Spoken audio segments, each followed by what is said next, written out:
Hello friends, today we are going to discuss the stability of coordinated compound. Coordination complex जो हम form कर रहे हैं वो कितना स्टेबल होगा। एक ही एलिमेंट के डिफरेंट आयंस होते हैं, +1 ऑक्सीडेशन स्टेट हो सकती है, +2 ऑक्सीडेशन स्टेट हो सकती है और +3 या उससे ऊपर की ऑक्सीडेशन स्टेट हो सकती है। बट हमारा किस ऑक्सीडेशन स्टेट में और कौन सा उसका कॉम्प्लेक्स ज्यादा स्टेबल होगा, ये हमारा डिपेंड करता है कुछ फैक्टर्स पर। तो आज हम उन फैक्टर्स को डिस्कस करेंगे जो ये डिफाइन करते हैं, जो ये डिसाइड करते हैं कि कौन सा कॉम्प्लेक्स ज्यादा स्टेबल होगा, कौन सा कम स्टेबल होगा। तो आइए discuss the stability of coordination compounds and the factors on which the stability of the compounds depend. Number 1 factor, एक तो यहां सेंट्रल मेटल एटम के साथ, ये सेंट्रल मेटल एटम की कुछ प्रॉपर्टीज होनी चाहिए जिस पर उसकी स्टेबिलिटी निर्भर करेगी। और दूसरा फैक्टर है कि जो लिगेंड उससे जुड़ी हुई हैं, जो कोऑर्डिनेशन स्पेयर में उसकी लिगेंड है वो किस प्रकार की हैं। ये दोनों अलग अलग फैक्टर्स हैं। इन दोनों अलग अलग फैक्टर्स के फिर अलग से कुछ प्रॉपर्टीज हैं जो ये डिसाइड करती हैं कि कौन सा कॉम्प्लेक्स कितना स्टेबल होगा। तो आइए सबसे पहले हम डिस्कस करते हैं प्रॉपर्टीज ऑफ मेटल एटम्स, या आप कह सकते हैं factors of metal atoms affecting the stability of complexes. Nature of the central metal ion, ये सेंट्रल मेटल आयन का जो नेचर है वो किस प्रकार का होना चाहिए। Charge on the central metal ion, charge greater the charge, जितना ज्यादा चार्ज होगा रेडियस होगी। फॉर एग्जाम्पल हमारे पास Fe2 पॉजिटिव है और एक Fe3 पॉजिटिव कॉम्प्लेक्स है। जैसे हमारे पास K4 FeCN6 है और दूसरा कॉम्प्लेक्स हमारे पास K3 FeCN6 है। ये हमारा इस कॉम्प्लेक्स में आयरन +3 ऑक्सीडेशन स्टेट में है और यहां पर +2 ऑक्सीडेशन स्टेट में है। Now it is clear that यहां पर जब ये +2 ऑक्सीडेशन स्टेट में है और ये +3 ऑक्सीडेशन स्टेट में है तो जितना ज्यादा चार्ज होगा उतना ही ज्यादा स्टेबल होगा। And due to which this complex will be more stable. ये कॉम्प्लेक्स मोर स्टेबल होगा, ये लेस स्टेबल होगा। इस प्रकार से ये कॉम्प्लेक्स होता है। यहां पर +2 ऑक्सीडेशन स्टेट, ये +3 oxidation state. Greater the charge on the central metal ion, greater will be the stability of that complexes. Now the second factor is size of the central metal ion. Central metal ion का जितना size बड़ा होगा उतना ही कम stable उसका complex होगा। Lesser the size, greater will be stability, उतनी ही ज्यादा उसकी स्टेबिलिटी होगी। फॉर एग्जाम्पल अगर हम बात करें lithium, sodium, potassium, rubidium, caesium, francium, ये हमारे पास फर्स्ट ग्रुप है। अगर फर्स्ट ग्रुप की हम यहाँ पर बात करें तो यहाँ पर जो साइज है हमारा, वो साइज हमारा इधर की ओर को इंक्रीज कर रहा है। सबसे छोटे साइज का लिथियम है, सबसे बड़े साइज का फ्रांसियम है। और अगर हम इधर की बात करें तो यहाँ पर क्या हो रहा है कि यहाँ पर साइज हमारा डिक्रीज कर रहा है, इधर की ओर को size decreases. Now the stability, smaller the size of N central metal ion, greater will be the stability. तो हमारा जो साइज है वो साइज जो कि इधर की ओर को मूव कर रहा है, तो अब हमारी जो स्टेबिलिटी ऑर्डर होगा तो स्टेबिलिटी ऑर्डर हमारा इस प्रकार से हो जाएगा। Lithium greater than sodium ion, greater than potassium ion, greater than rubidium ion, and greater than caesium ion, and greater than francium ion. ये हमारा स्टेबिलिटी ऑर्डर हो जाएगा। और एक एग्जांपल की और बात करें, सपोज हम Be2 positive, Ca2 positive, beryllium, magnesium, calcium, strontium, barium, यदि यहाँ पर बात करें तो जो हमारा स्टेबिलिटी ऑर्डर होगा वो ये हो जाएगा। इस प्रकार से beryllium complexes will be more stable in comparison to magnesium, calcium, strontium and barium. इस प्रकार से यहाँ पर ये स्टेबिलिटी ऑर्डर जो सेंट्रल मेटल आयन का साइज है उस पर डिपेंड करता है। Now the third one is electronegativity and polarizing power of metal ion। जैसे कि हम यहीं पर देख रहे हैं, ये हमारे पास पोटेशियम फेरोसाइनाइड है। यहाँ पर ये इस प्रकार से लिगेंड जुड़ी होती हैं। यहाँ पर ये 6 लिगेंड इसको इलेक्ट्रॉन पेयर डोनेट कर रही हैं। ये इलेक्ट्रॉन पेयर डोनेट कर रही हैं। तो यहाँ पर आप देख रहे हैं कि ये एटम जितना इजीली, ये आयरन एटम जितना इजीली इलेक्ट्रॉन एक्सेप्ट कर लेगा उतना ही ज्यादा स्टेबल कॉम्प्लेक्स बनेगा, क्योंकि यहाँ पर सिर्फ यहाँ पर का जो काम है वो सेंट्रल मेटल आयन का काम है इलेक्ट्रॉन को एक्सेप्ट करना। इलेक्ट्रॉन जितना जल्दी वो एक्सेप्ट करेगा उतना ही इजीली यहाँ पर कंपाउंड फॉर्म होगा और उतना ही वो स्टेबल कंपाउंड फॉर्म होगा। तो आप सीधे सीधे यहाँ पर रिलेशन बनता है इलेक्ट्रोनेगेटिविटी के साथ। Greater the electronegativity of central metal ion, greater will be the electron accepting tendency of that metal ion. Now the compound becomes more stable. And the second one is कि यहाँ पर जो हमारे electron दे रहा है उसको वो पोलराइज कर रहा है। आप ये भी कह सकते हैं कि मेटल एटम जितना किसी को इजीली इलेक्ट्रॉन के लिए पोलराइज कर लेगा उतनी ही ज्यादा उसकी स्टेबिलिटी होगी। So you can say the greater the electronegativity and the greater the polarization power of central metal ion, greater will be the stability of complexes. Greater the electronegativity, greater the polarization power of metal ion, greater will the stability of the complexes, उतनी ही ज्यादा इस complex की जो metal atom के complex है stability हो जाएगी। Now the next is electronic configuration. Irving William order, ये साइंटिस्ट थे इरविंग एंड विलियम, इन्हों के द्वारा एक ऑर्डर प्रपोज किया गया ट्रांजिशन मेटल की कॉम्प्लेक्स को लेके, इसलिए इसको इरविंग विलियम ऑर्डर के नाम से जाना जाता है। इलेक्ट्रॉनिक कन्फिगरेशन और इरविंग विलियम ऑर्डर में क्या रिलेशन है या ये देखते हैं। हमारे पास एक कन्फिगरेशन होता है 8 इलेक्ट्रॉन सिस्टम, जिसको हम इनर्ट गैस सिस्टम भी कहते हैं, इनर्ट गैस सिस्टम। दूसरा होता है 18 इलेक्ट्रॉन सिस्टम, इसको हम पेशिडो इनर्ट गैस सिस्टम के नाम से जानते हैं। और एक हमारा होता है 18+2 इलेक्ट्रॉन सिस्टम, जो कि हमारा जब हमारी इनर ऑर्बिटल पूरी भरी होती है, डी ऑर्बिटल पूरी भर जाती है और प्लस एस ऑर्बिटल में 2 इलेक्ट्रॉन होते हैं, तो वो सिस्टम होता है। ये 3 प्रकार के सिस्टम होते हैं। इसके अतिरिक्त हमारे पास एक होता है जब हमारी n-1d ऑर्बिटल इनकम्प्लीट भरी होती है, तो n-1d electron orbital system. Total हमारे पास 4 सिस्टम होते हैं, जिसमें से ये 3 सिस्टम एक कैटेगरी में आते हैं। n-1d इलेक्ट्रॉन ऑर्बिटल सिस्टम ये हमारा दूसरी कैटेगरी में आता है। तो हम ये देखते हैं कि जो हमारे कॉम्प्लेक्स n-1d ऑर्बिटल वाले होते हैं वो मोर स्टेबल कॉम्प्लेक्स होते हैं in comparison to the complex formed by these systems. तो ये जो इस सिस्टम से जो कॉम्प्लेक्स फॉर्म होते हैं ये मोर स्टेबल कॉम्प्लेक्स होते हैं, ये मोर स्टेबल कॉम्प्लेक्सेस होते हैं इन सिस्टम के द्वारा। और इन सिस्टम के द्वारा लेस स्टेबल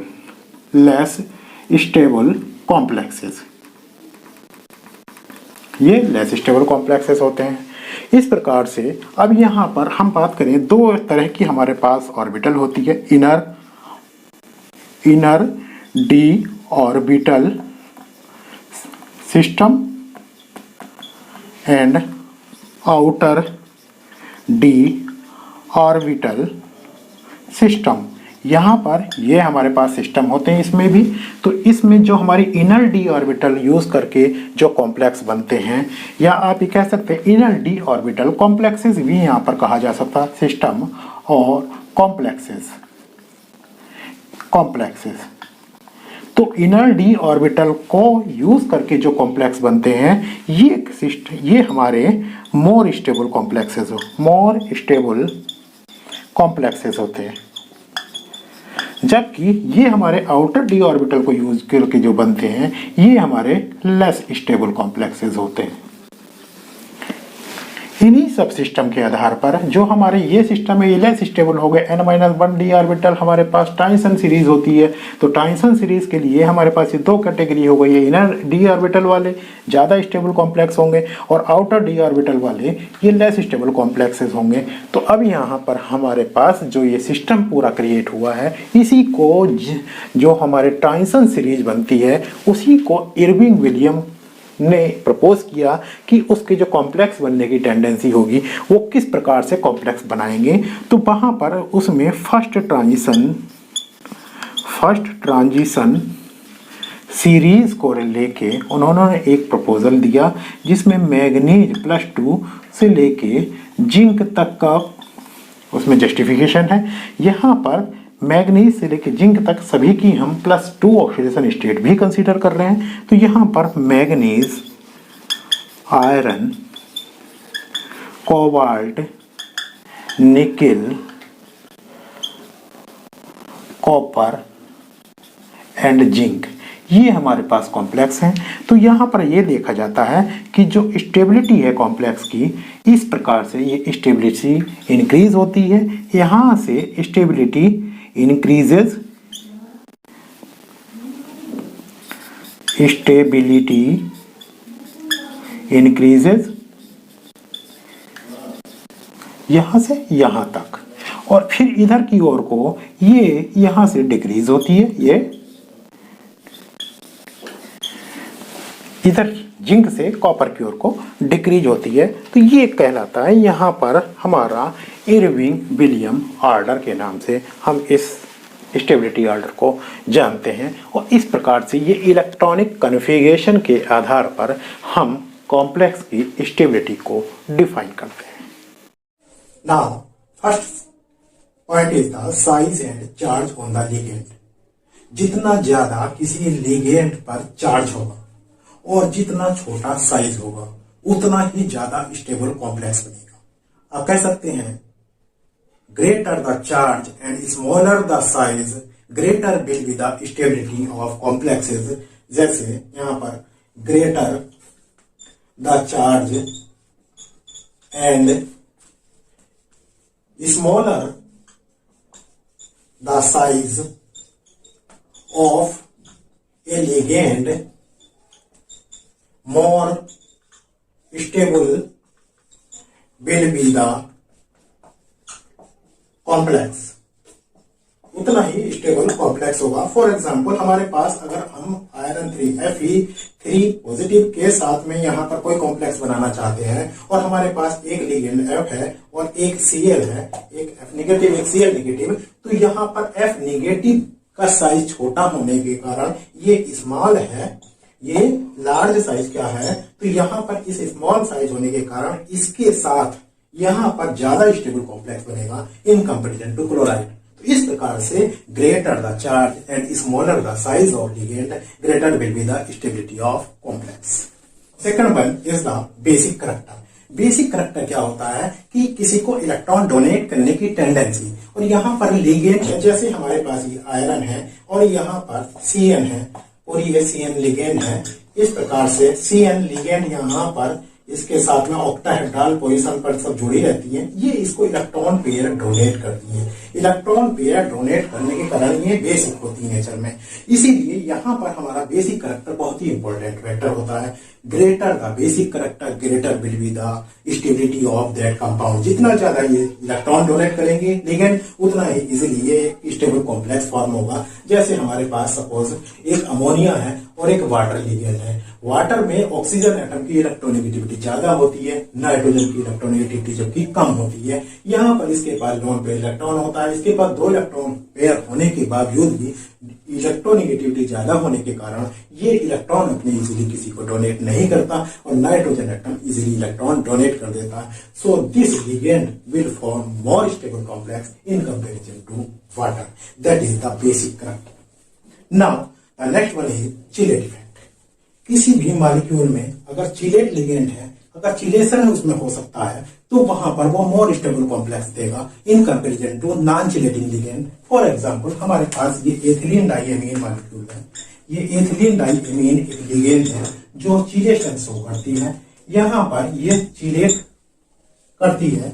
इसी प्रकार से यहाँ पर हम देखते हैं, यदि यहाँ पर हम कॉपर के साथ इसका कॉम्प्लेक्स देखें तो इस प्रकार से ये चिलेशन में मॉलिक्यूल, इस प्रकार से ये कंपाउंड फॉर्म होता है। और यहाँ पर आप देखिए ये बाइडेंटेड लिगेंड है और ये 5 मेंबर्ड कंपाउंड फॉर्म करती है। 1 2 3 4 5 1 2 3 4 5। ये 5 मेंबर रिंग यहाँ पर जनरेट कर रही है। तो ये बहुत ज्यादा स्टेबल कॉम्प्लेक्स होता है इन कंपेरिजन टू अगर हमारे पास एक अमोनिया लिगेंड हो। ये एक साधारण अमोनिया लिगेंड है, अगर इसकी कंपेरिजन हम करें तो ये लेस स्टेबल कॉम्प्लेक्स होगा। ये लेस स्टेबल कॉम्प्लेक्स होगा और ये मोस्ट स्टेबल या कह सकते हैं मोर स्टेबल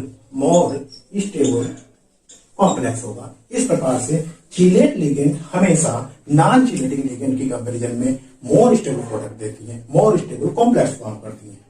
हमारे कॉम्प्लेक्स की stability number and size of chelate rings पे भी निर्भर करती है। Greater the number of chelate rings and greater will be the size of the chelate ring, greater will be the stability of complexes. For example, हमारे पास 2 positive और एक हमारे पास CuEn twice 2 positive, ये 2 कॉम्प्लेक्स हैं। यहाँ पर आप देखिए ये 3 चिलेट रिंग में यहाँ पर फॉर्म कर रही है, यहाँ पर 2 चिलेट रिंग फॉर्म कर रही है।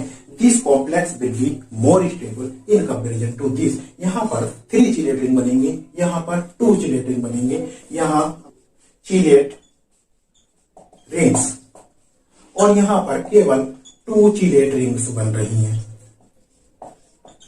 इसलिए ये मोर स्टेबल कॉम्प्लेक्स होगा। ये मोर स्टेबल कॉम्प्लेक्स होता है due to the number of chelate rings. और दूसरी बात, यहाँ पर हमारी अगर साइज की बात कर रहे हैं तो साइज में हमारे पास जैसे 3 मेंबर कोई रिंग बन रही है तो 3 मेंबर रिंग कम स्टेबल होती है, 4 मेंबर रिंग उससे थोड़ा ज्यादा स्टेबल होती है। लेकिन एज यूजुअली हम देखते हैं यदि कहीं पर चिलेशन के बाद 5 या 6 मेंबर रिंग बन रही है तो वो सबसे ज्यादा स्टेबल होती है। 5 मेंबर या 6 मेंबर कहीं पर चिलेशन हो रहा है, that will be the more stable and the complex formed in this form will be very much stable. Now the next factor is steric effect. Steric effect भी एक इंपॉर्टेंट फैक्टर है, लेकिन बहुत ज्यादा इफेक्ट नहीं डालता है क्योंकि वो डिपेंड करता है कि आपकी जो लिगेंड है वो किस साइज की। लेकिन हम जनरली देखें तो बल्की लिगेंड होगी। अगर बल्की लिगेंड होगी तो वो इलेक्ट्रॉन डोनेट करते समय एटम के सराउंडिंग ज्यादा की स्पेस घेर लेती है, वो वहां पर crowding create, steric hindrance create कर देती है। इस कारण से वहां पर जो कॉम्प्लेक्स फॉर्म होता है वो स्टेबिलिटी अपनी लूज करने लगता है। So you can say the greater the size या greater the bulkiness of a ligand, lesser will be the stability of that complex।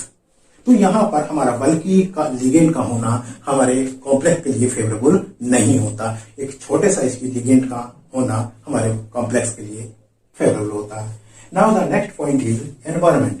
Environment में बहुत सारी लिगेंड आती हैं, लेकिन जैसे हमारे पास कुछ लिगेंड है, अमोनिया है, वाटर है। ये लिगेंड कुछ इस प्रकार की होती हैं कि ये हाई टेम्परेचर या लो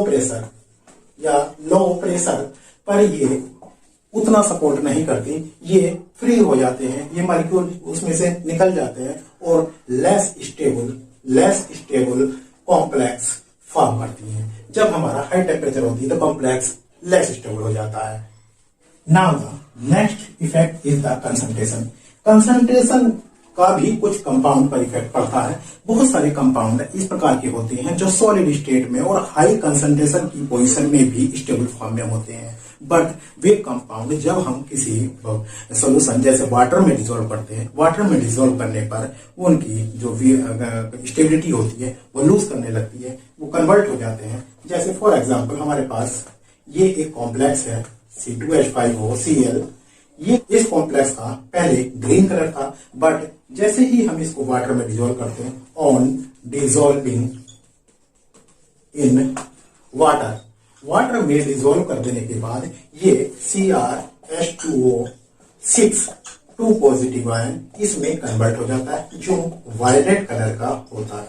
इस प्रकार से हम देख रहे हैं कि ये कॉम्प्लेक्स कन्वर्ट हो गया इसमें, अर्थात डिकम्पोज हो गया या इसमें रीअरेंज हो गया है। यहाँ पर इस प्रकार से अपनी स्टेबिलिटी खो देता है। तो ये कुछ कॉम्प्लेक्स इस प्रकार के होते हैं जो अपने कंसंट्रेशन के हिसाब से किस पोजीशन में, किस सॉल्वेंट में जा रहे हैं, वो अपने नेचर को बदल देते हैं, अर्थात उनकी स्टेबिलिटी चेंज हो जाती है।